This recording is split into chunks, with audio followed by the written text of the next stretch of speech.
jam wale mon musidɓe tedduɓe hettiɓe heeɗiɓe daraɓe ayaw mon PDTV en garti kadi kattande jomiraɗo ngam yettinan ɗon ko sifa e kelle gadan e jandeji leydi Sénégal. hande eɗen goni e aljuma sappo lewru mai hitande ujunnaje ɗiɗi e nogas e nayyi. joni paɗen koye jandeji leydi meɗen. jayndeji leydi meɗen Sénégal puɗɗortoɗen ko e jayde guindirde Le Soleil honno jirɗon noɓe mbaɗiri e gardidi natal mabɓe ɓe mbaɗi toon ko kanɗon lana ndi wawa ka Transair wonno ko accident hanki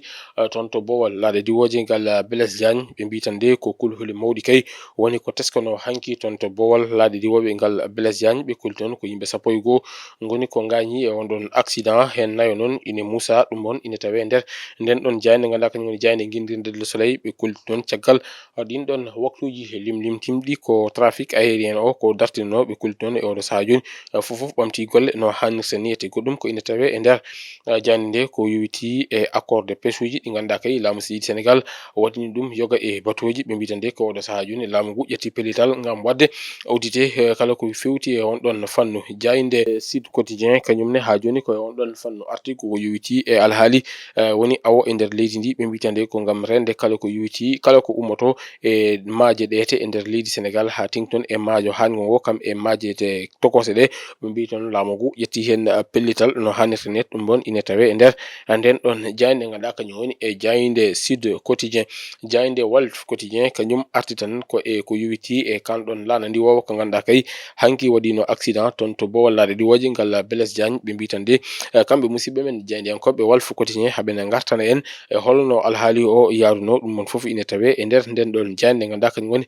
jayde Walf Quotidien. jayde Les Échos kañumne koye on ɗon fannu tan arti ɓe mbi tan de ko kulhuli mawɗi kay wonno toon to aéroport international Blaise Diagne ɓe mbi noon ko kulhuli caggal ɗiɗɗon kulhuli kono kam Allah faabima hay fitandu woturu heddaki hen ɓe garti noon e ɓen ɓe ganduɗa kañum woni gañiɓe tawatinoɓe e nder kanɗon laana ɗum ɗon foof ine tawe e nder nden ɗon jayde ganduɗa kañum woni jayde Les Échos. jayde Enquête Quotidien kañum ko e on ɗon fannu tan arti ɓe mbi tan de ko toon to Bowal laaɗe diwoje ngal Blaise Diagne o caggal nde kanɗon laana ndi waw Boeing mo 737 mo Transair ɓe mbi caggal nde yalti piste o ko on saaha tigui jibini on ɗon jeeye kono de hay goto wasani hen fitande muɗum ɗum ɗon ine tawe e nder nden ɗon jayde ganduɗa kañum woni jayde Enquête Quotidien goɗɗum ko tawete e nder jayde nde koko yowiti e alhaali awo e nder leydi ndi ɗum ɗonne ine tawe e nder jayde ɓe kolliti tan e ɗin ɗon contrat uji de pêche ɗi ganduɗa kay laamu leydi Sénégal woni hoorejo leydi ndi nana dari tigui rigui ngam wadde accordé hono ko yowiti e ɗin ɗon contrat ji de pêche wonande kay yoga e batoji ko noon kadi ɓe pilli laamu ngu darima ngam o wadde ko wiyete ko audité kala ko yowiti e on ɗon fannu ɗum ɗon ine tawe e nder nden ɗon jayde ganduɗa kañum woni e jayde Enquête Quotidien.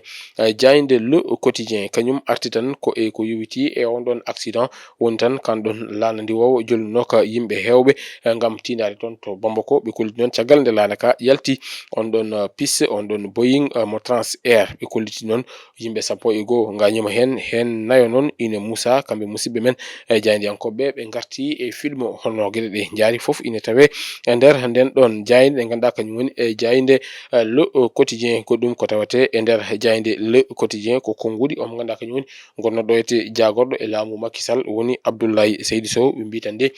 ko Macky Sall o wi e wiide makko noon ko hoorejo leydi gonnoɗo ete hoorejo leydi Sénégal woni Macky Sall e saaha sumgoji woni rumo jarribo sumgoji ɗi Macky Sall kay yinno ni ko wayi o change ude woni tan waylude e mbir muɗum watta itta Amadou Ba watta goɗɗo ɗum ɗon ine tawe e nder hello joyi e nden ɗon jayde nde ganduɗa kañum woni e jayde Le Quotidien. e jayde nde ganduɗa kañum woni Bisbi Le Jour kañum arti tan e konngudi on mo ganduɗa kañum woni Abdoulaye Sow ine tawe e nder nden ɗon jayde nde ganduɗa kañum woni jayde Bisbi Le Jour so tawi a udditi hello jeegom ma taw toon ɗin toon konngudi ko wona ɗum ko musidɓe men jaydiyankoɓe garti e on ɗon ɗin ɗon kulhuli bannoɗi toon to aéroport international Blaise Diagne ko yowiti haali e kanɗon laana ndi waw ɗum ɗon foof ine tawe e nder nden ɗon jayde ganduɗa kañum woni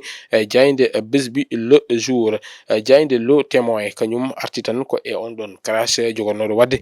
toon to aéroport international Blaise Diagne ɓe mbi kay ko caggal nde kanɗon laana ndi wawa yalti piste o ko catastrophe kay woni ko jeeye mawɗo kay woni ni ko danda hanki toon to aéroport international mo Blaise Diagne ɗum ɗon noon ine tawe e nder nden ɗon jayde ganduɗa kañum woni jayde Le Témoin Quotidien. jayde Source A kañum koye on ɗon fannu tan arti ɓe garti noon e ko yuti on ɗon accident ɓe gartino film o no kosmaro honi ɓe gartan e holno no film o yaari fof ɓe kamɓe musidɓe men jaynyankoɓe ɓe garti hen no hannirta niyete ina tawe e nder hello joyi e nder nden ɗon jayde hello nayyi kam e joyi e nder nden ɗon jayde ganduɗa kañum woni jayde source a jayde turbine kañum woɗi ɗum ko alhaali e dawrugol ɓe garti tan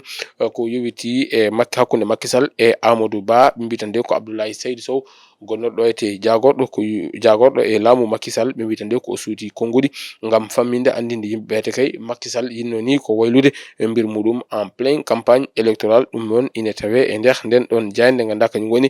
jayde turbine goɗɗum ko tawate jayde ndede koko yowiti e alhaali on ɗon avion woni ɗeɓnoɗo wadde accident hanki toon to aéroport international Blaise Diagne ɓe gartino e alhaali on ɗon avion jinnoɗo wadde décollé toon to aéroport Blaise Diagne ɓe mbitande ko yimɓe hewɓe noon goni ko gañi hen bon ina tawe nder nden ɗon jayde ganduɗa kañum woni jayde turbine jayde wonde artude e alhaali dawrugol ko jayde lo regard kamɓene ɓe garti tan koye on ɗon parti woni kan ɗon lande wiyeteke grand parti ko Malick Gakou ɓe mbitande ko hono saaha joni ko yimɓe limtimɓe goni ko teska ene gumma e kan ɗon lande ene tawtoya e landaji goɗɗi ɗum ina tawe e nder nden ɗon jayde nde ganduɗa kañum woni jayde lo regard goɗɗum ko tawate e jayde nde ruti ko toon to galle lamata ko to ko yewti e batu conseil des ministres wonno ko ɓe mbitande ko oɗo alarba kam hay nomination goto teskaka e ko yewti e batu jagorɗe ɗe e jayde stade quotidien jayde coftal ɓallinde nokku ɗo gasnirten jaydeji meɗen e wonta noon kamɓe ɓe garti koye on ɗon ɓiɗɗo leydi Sénégal najo o woni Habib Beye ɓe mbi ko caggal nde contrat makko gasi toon to kippu biyeteɗo Red Star e wonta noon Habib Beye e oɗo saaha joni emo tija toon to ban mo olympique de Marseille ɗum noon ko namdal woni ngal musidɓe men jayndiyankoɓe mbaɗi e hello mumen arwaniwo honno jirɗon natal on ɗon gorkajo woni Habib Beye caggal nde waɗi golle payodinde e on ɗon kippu biyeteɗo Red Star ko wona ɗum ko ɓe garti e Ligue 1 mo leydi Sénégal musidɓe tedduɓe hettiɓe heeɗiɓe daroɓe Ayaw Pindi TV ko ɗum ɗo woni komin kemnon rubinanade ko siifa e kelle gadan e jayndeji leydi Sénégal aadi meɗen e jayndeji ko saaha goɗɗo wonata soguen haaji ɗo e nden min mbiyon jokke ɗoftade programme uji ɗi Pindi TV juma mubarak